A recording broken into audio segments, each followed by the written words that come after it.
This is Jefferson Close-Up. I'm Carol Celine. My guest today is otolaryngologist Dr. Howard Krein. You went to Cherry Hill East, you were involved in student government, you did gymnastics, but your big thing was rodeo. You were a calf roper. How did you get into that? Well, growing up in Cherry Hill, there weren't that many active horse farms, but there was one when I was growing up, and I got a job exercising the horses there, starting when I was about 12, so I would exercise the horses, and it just so happened that the guy who owned the farm was a cowboy. He was a calf roper, and, working at the farm, I slowly picked it up, and he took me under his wing and taught me calf roping.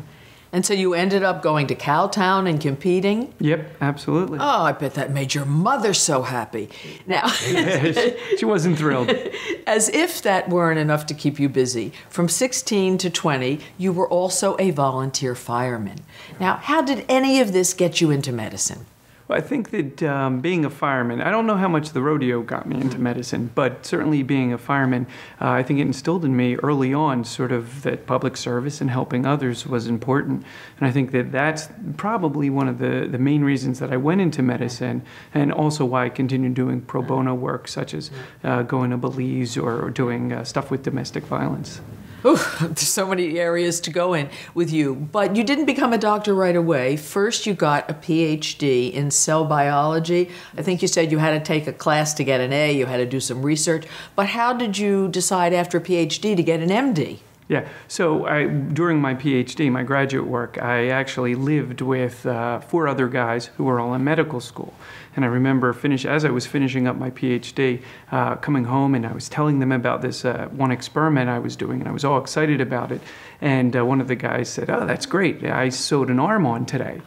And I thought, you know what, that sounds pretty interesting. So I thought, maybe I'll do this medical thing. What traits about yourself do you like the best? I think my ability to think outside the box is probably one of my best traits. I think I'm also kind and compassionate, but I think especially for what I do, thinking outside the box is very helpful. Now, you do mostly facial plastics, facial and reconstructive plastics, and people come to you because they want to look better.